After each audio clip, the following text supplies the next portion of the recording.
next panel up is a panel of 3 of the winning teachers from the National Teacher Survey, which I'm super excited to meet. But thank you, everyone.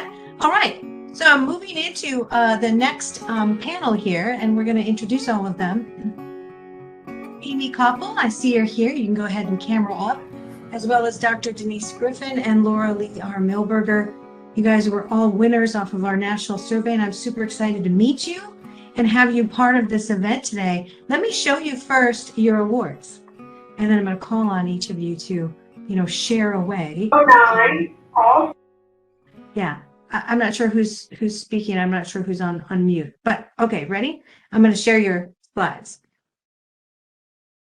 Okay, so Aimee Copple. Generally, as an adept, this is your adept at lesson plan sequencing of various tech and apps. But we looked at everything you responded. We pulled this one survey comment for you. People can read it at will. But you have been LeiLani, you need to screen share. Level. Oh, sorry. I'm getting reminded I'm not screen sharing. Sorry. Yeah, I'm talking about this and you're not seeing it. Okay. First of all, here's our 3 illustrious teachers who are joining us for this particular panel. And Aimee Copple is our first award winner. She's been awarded the ADEPT level. You'll get to use this badge now, Aimee, the EduJedi ADEPT badge. Really proud of you for all of your work, and we're going to get into that in a second. Dr. Denise Griffin from Moore Public, also super proud of you, especially because you were apparently doing a lot of advocacy during the pandemic, which is great. And also Lauralee Milberger. Is Lauralee here? She was here earlier. Doug, is she on? She's on, but it won't let me make her a panelist, but she is unmuted. Oh, you might have to unpanelist somebody else and move them back over to the attendee side. Maybe there's a limit on panelists. I have been doing that. I'm trying. Okay. All right. So Lauralee, we know you're here. You're just sort of hidden right now, but we'll get you on. Also awesome comments about everything that was done. We have to tell you, with like some 15,000 teachers, this was a lot of work for the analysts to go through all of this, and how you were selected was a combination of answers, but also we looked at what your school was doing overall. We visited websites. We did Google searches in terms of all the news about your whole entire school district before there was sort of a selection process of who was winning individually. So coming back to this, Doug, let me know when Lauralee is on, because we'll make sure we start with her. But I want to have you guys start with just sort of your journey, introduce yourself, and kind of what your favorite parts were of the journey in terms of, becoming, coming through your digital transition personally. So Aimee, I'd like you to go first, if you would, please. Can you hear me? Yeah. All right. I started out as a classroom teacher. I taught 2nd grade and I loved it. And I've always been very adept with technology. That's a good word to describe me. I kind of dive in and I'm comfortable with technology. And I really brought that into the classroom. In the last couple of years, it's been crazy, but I was really a resource to other teachers. And that's really what I enjoyed. And then this year, I've actually moved out of the classroom and into a position as a media specialist and technology specialist at a brand new school, which has been quite fun. But I have really just gotten to dive further into supporting students and teachers. And that's my passion. I love it. I love to get to come to work every day and support kids and teachers. And it's been a lot of fun. Awesome. Okay, good. Well, we have more questions for you, so hold on. All right, so Dr. Denise Griffin, super excited to have you as well. You're an ACE, special education teacher. I'm sure you have a lot to say. Can you introduce yourself? Talk a little bit about what's happened for you. Well, this is an exciting opportunity for me. I am not really a technology person. That's my husband, but I am learning. I am not actually a doctor yet either. I'm still a student in the doctoral program. We just upgraded you. We just upgraded you. We don't care. I like the sound. I actually work with students with more complex multiple disabilities. So this transition to using technology has been an interesting journey, but one that I'm still advocating for and looking at the needs of what my students are. I could talk forever. I don't know how to put it into a little summary. There's so much to say. I totally understand. I mean, especially in the side of special education was a particularly challenging one during the pandemic. And I heard that from a lot of districts and a lot of school leaders that this was really hard. So is sports and all music and art. You know, these areas were really hard. I'm in the middle of the spokes as a news media and research person. You know, we have all the companies pile on us and we find out about all the new technologies long before you guys do in the field. We try to make sure you know about it. But I can only imagine that when it first started, it was kind of a, what do I do? Where do I find stuff? Right, Denise? So I understand. And there was so much out there. There were so many opportunities and so many sites and companies to explore just for my personal use in my classroom. It was overwhelming. Yeah. I'm sure you're like thrown into the deep end with, you know, no flotation device at all. Okay, so Doug, is Lauralee able to be heard yet? I can unmute her. I just can't get her to move over to the panelists. Well, let's just hear her then. And Lauralee, you probably got all dressed up and everything, but we won't be able to put your camera on. That's okay. Can you Yeah, hear we can me? hear you. Yeah, Okay. we can hear you. So glad to have you. I did get all dressed up for this too. So Yeah, you know, you did. just Yeah, envision me looking lovely, you know. Yes, we are. Well, we can see you on my screen, so we're okay with that. So awesome. So tell us a little bit about your journey too. Well, this is my 32nd year teaching, and to be thrown into all of a sudden having to teach online, I am not going to lie, I curled up in a ball on my husband's lap and cried hysterically, panicked about what I was going to do. Then I got myself together, as any educator does, and I thought, you know what, this is a great learning experience. And as it said in my little, sorry, it's dismissal here, by the way. Randy Mitchell, please report to the walker That's at this time. Randy Mitchell, report to the walker. awesome. But I did 42 workshops, decided to become Google certified, did all this stuff and absolutely love it. My goal in life right now is to get my doctorate in technology, which I never thought that I would do, because I just found this to be such a great experience. I love using it with my classroom. I'm still incorporating it, even though we are now back to in class. I do occasionally have to do online with kids that are COVID. Sorry. Yep. Yeah, you mean when they go back into quarantine or something happens? And 4 and 2, boarding by 4. Sorry. Yeah. Yes, if they would have somebody in their family have COVID or they have COVID, they have that option of doing it online, which is very nice because now there is no break in anything. We already have been told by our district that if we have snow days, they will be online. So these kids will not be missing like they used to, because we do get a lot of snow here in Pennsylvania. So. Yeah, that's a bummer for this generation. They're like when we were kids, we got snow days and we were like, yay. But yeah, well, yeah. You do still have the parents who will tell you their kid's not going on because they want them to experience a snow day. Well, But that's always interesting. Well, there you go. Well, okay, so I want to go a little round of questions with all three of you then. Starting with you, Aimee. Share with me sort of like your favorite story of the past year in terms of like what really happened in the dynamics between what was happening in teaching. And I know you have a new position now, but what was happening in teaching, and then all of the communication patterns, because now there's parents communicating with everybody and students, and there's just all this digital traffic going on. What's your favorite story about what changed? So much change. It just became so like in the moment, like things changed so quickly, plans had to change minute to minute sometimes. I can't think of a specific story, but there was so much grace, some people that didn't give grace as things had to change minute to minute, from information coming from administrators where we had to change the information we were sharing with parents and backtrack and go back and forth.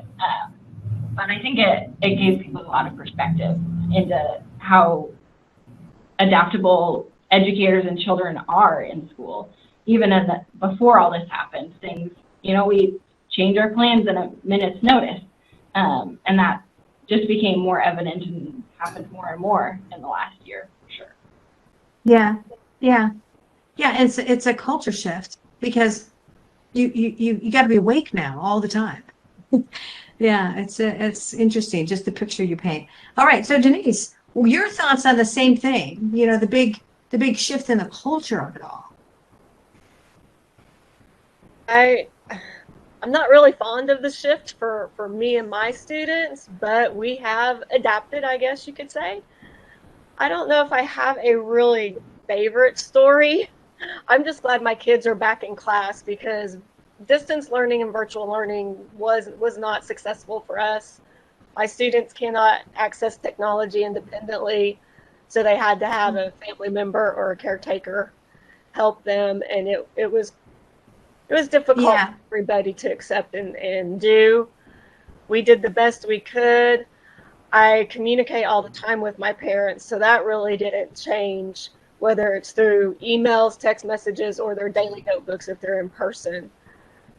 I just found that I had to advocate more for my students and their needs related to technology. Yeah, well, special education, special field. I would suggest that maybe, well, I did hear this from some of the New York area districts, that they isolated pods of special needs and sent the teachers out because of that particular, because you're right, like if you don't have the use of a limb or something, how are you going to access the technology? So I totally understand where you're coming from. I'm just glad you kept it all together, and your story is an amazing story. So thank you. All right, so Lauralee, what are your thoughts? A couple things came out of it for me. One, I absolutely love the fact that I could get that one-on-one time with parents. I utilized, hold on. Bus 13. It's nice to hear those sounds again. It's been 2 full years since I heard bells and things in the background of a conference. Yeah, it's awesome. Go ahead, Lauralee. Did we lose her? Is she still on? I'm on. Okay. Okay. Okay. To me, breakout rooms became my best friend. I utilized them for my centers. I utilized them if I needed to work with a student. The best part about it is when I needed to speak with an adult about a behavior that was going on, I could go in the breakout room and have the parent right in front of me. They couldn't avoid my phone calls because I knew that they were there with these children. So it really, helped with structure. Fan 214, fan 220. We can still hear you, Lauralee, over that. Okay. I also like the one-on-one that I could do with a student. If somebody was struggling, I could still do it in the classroom, but it was more, I was able to do it more online and have small groups, one-on-one, see what they're working on via Google Classroom. I don't know. I just found it amazing, the amount of technology and what it could do and what it could become. And my funniest story was that I realized how much my third graders actually knew about technology. We always assume that they can't do it. I had one student that knew enough to get on a different device and came into my breakout room or into my classroom as the principal. Just didn't put his face on there. And I thought the principal was there the whole time. And here it was the student He just didn't say anything, but he ended up getting caught in another class because he told the teacher that if she didn't share the screen, he was going to fire her. And then they researched it and found out that it was him. So that's my funny story about technology and how good students are with it. And these are third graders, Lauralee? Yep, third graders. I had very good, smart class of third graders. Yeah, that is amazing and hysterical. Well, and just as much as they are technology, you know, advanced and all the stuff that they could do, I think the biggest thing about all this is that I kept it consistent. I ran it like a classroom. I kept my times. I mean, yes, we did more fun things and we were able to do more things that, you know, we don't always get to do in the classroom. But keeping the structure exactly the same as a regular day was really important for last year and going into quarantine.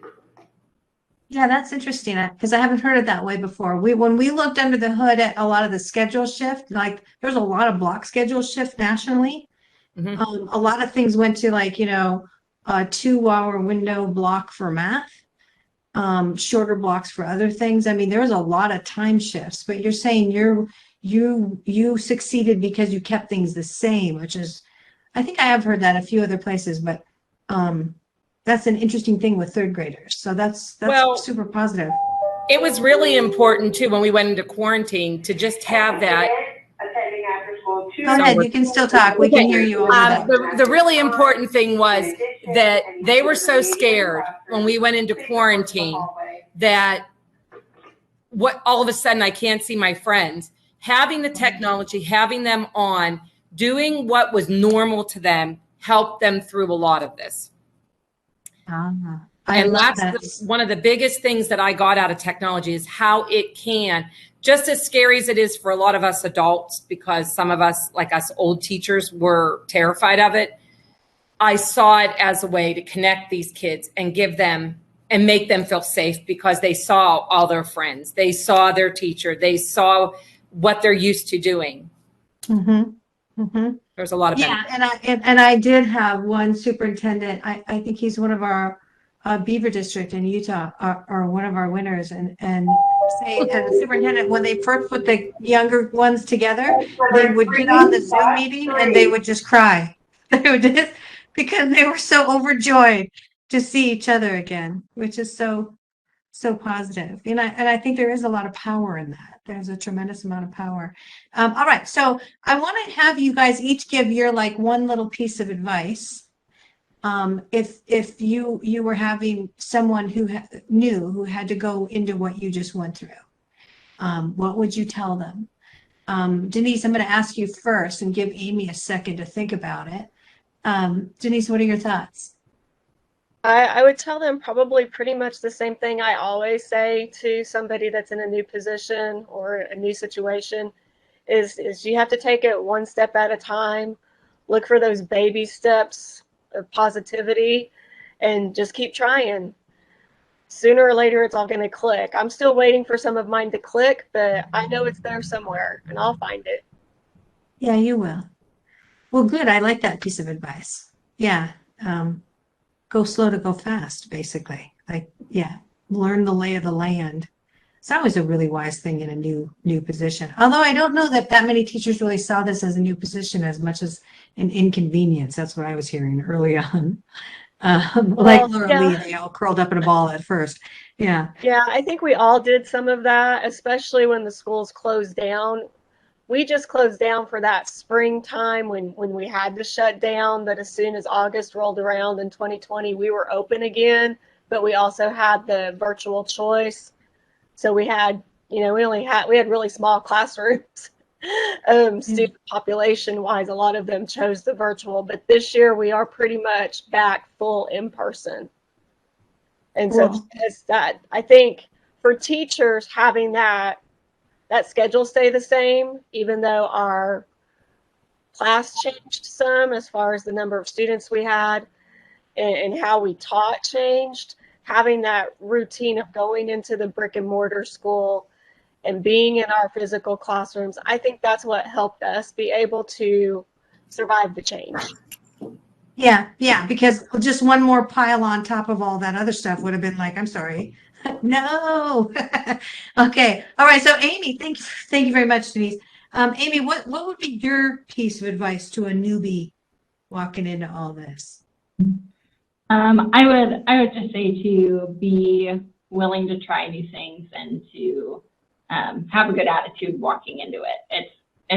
I've seen so many coworkers and colleagues just be dragged down by wanting to do things the way we used to, and it's just not always possible anymore to do things the way we used to, and the energy and exertion of just that frustration just seems, it just is wasteful. Like if you put that energy into, doing what's going to help your students and what's going to make things easier on you in the long run. I think that's what I love about technology and integrating it into the classroom, is that it really will oftentimes make our lives easier if we dive in and get comfortable with it and take the time to really understand it and be positive about it.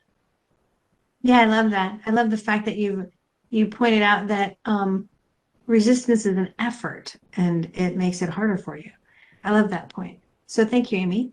Lauralee, what would be your sort of piece of advice here? I would say embrace change and don't be afraid. It's kind of hard to break technology. I always tell my kids, we can always fix it, but if you don't try, that's the worst thing. I agree. I totally agree with that. Try. Well, okay. Well, for the three of you, this has been awesome. I think we have a couple more minutes left. Did I miss anything with anyone? And then I'm going to also ask Doug to make sure I know if there's any questions for the three of you, just in case. You guys go ahead and comment. Did I miss anything? No. Okay, good. Well, I want to thank all of you. I'm going to put back on my screen here, but okay, I am sharing screen. Okay, good. I want to show everyone kind of what your award was and what you basically said. Aimee, you immersed yourself in Canvas. You also became sort of an expert and a content designer, and you grabbed a whole bunch of different software and learned all of that at the same time. This is awesome. This is a pretty steep climb to do in a pretty short period of time. And then newly awarded doctoral Denise Griffin. The fact that you were advocating and getting involved in what you said in the survey, we were really proud of what you did, and especially now that we know that you were working only with special needs. I think we did know that if I looked at the full write-up. I think we knew you were special needs only, which was powerful. And then Lauralee, super proud of you, especially because you're so enthusiastic. All your tech achievements and everything that you've done, and the fact that you're just driving forward. I'm sure it's spreading sort of with all of the people around you. And that's what we were looking for when we looked at all these thousands and thousands of submissions. So super proud of you, and thank you very much. Thank you all very, very much. Okay, well, I won't keep you. You guys can go ahead and take cameras off. I'm going to go into my next set of panels here. Thank you. Thank you all, Aimee, Denise, Lauralee. Keep being powerful and amazing.